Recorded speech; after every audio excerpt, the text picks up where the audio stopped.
the University of Texas system is implementing a policy regarding what it refers to as controversial topics in the classroom. In a unanimous vote this morning, the Board of Regents implemented the change despite several professors speaking against it.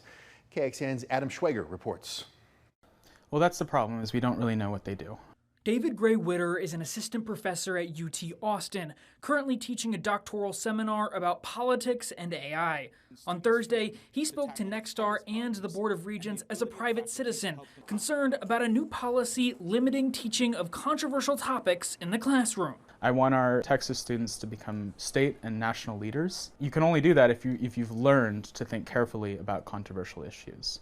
The policy states professors have freedom to, quote, teach his or her subject in the classroom, close quote, but said professors have responsibilities, including fostering a culture of trust where students can speak their mind, presenting different views on disputed matters, and to refrain from talking about controversial topics, quote, not germane to the course. UT physics professor Peter Agnesi says the problem isn't in the sentiment. The policy in principle reinforces things that we as faculty already believe.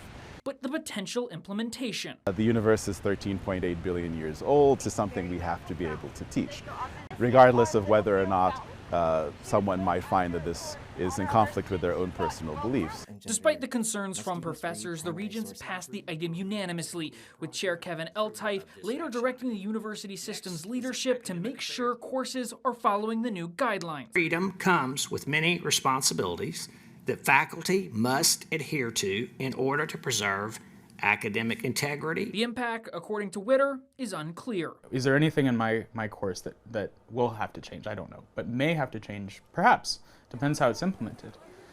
In Austin, I'm Adam Schwager.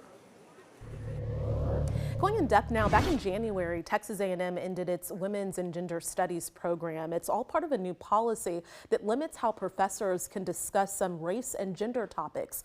The policy was a catalyst for an extensive review of the university's 5,400 courses back in November.